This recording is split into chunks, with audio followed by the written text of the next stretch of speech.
Assalamualaikum warahmatullahi wabarakatuh. Perkenalkan saya Najma, saya mahasiswa dari STAI Bumi Selpari Lubulinggo. Di sini saya akan membahas tentang kebijakan publik dalam pengembangan perkotaan yang berkelanjutan dan inklusif.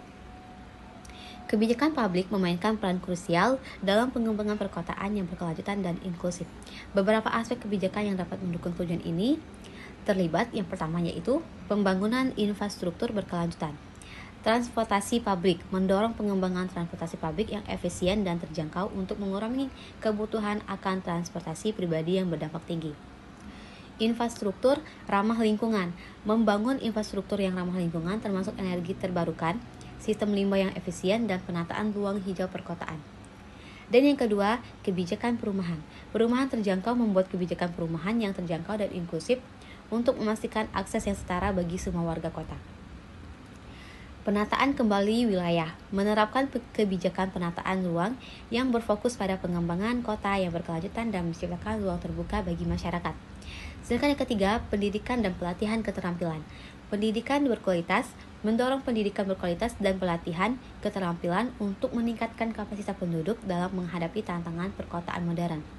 Inklusi sosial, mengembangkan program-program pendidikan yang mendukung inklusi sosial dan mengurangi disparitas dalam akses pendidikan.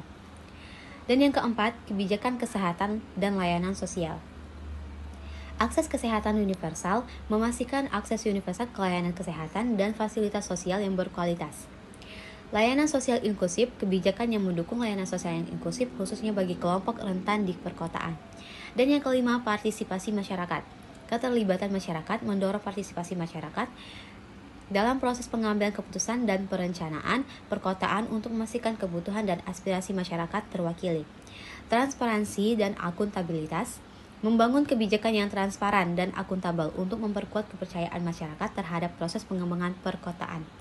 Dan yang keenam, kebijakan ekonomi lokal, pengembangan usaha kecil dan menengah, memberikan dukungan untuk pengembangan usaha kecil dan menengah sebagai bagian dari strategi ekonomi lokal. Pentingnya integrasi dan koordinasi antar sektor dalam merancang kebijakan perkotaan yang komprehensif dan keberlanjutan. Kebijakan yang bersifat holistik dapat menciptakan perkotaan yang tidak hanya berkembang secara ekonomi, tetapi juga inklusif dan berdaya tahan yang lama. Mungkin itu saja yang dapat saya sampaikan. Sekian dari saya, terima kasih. Wassalamualaikum warahmatullahi wabarakatuh.